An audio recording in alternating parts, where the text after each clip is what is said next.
दुसरीकडे ग्रामविकास मंत्री आणि सोलापूरचे पालकमंत्री जयकुमार गोरे यांनी करमाळा नगर परिषद निवडणुकीच्या प्रचारामध्ये तुफान फटकेबाजी केली आहे। सध्या इथे येऊन कोण म्हणतं तिजोरी आमच्याकडे आहे तर कोण म्हणतं चावी आमच्याकडे आहे, पण बँकच आमच्याकडे आहे, मग तिजोरी आणि चावी कुठून आणणार असं म्हणत महायुतीतील नेत्यांवरच गोरेंनी निशाणा साधलाय।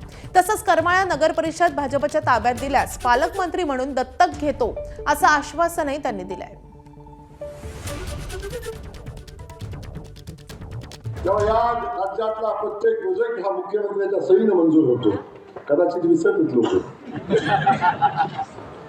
इथे येऊन कोण सांगतात चावी माझ्याकडे आहे, कोण म्हणतात तिजोरी माझ्याकडे आहे।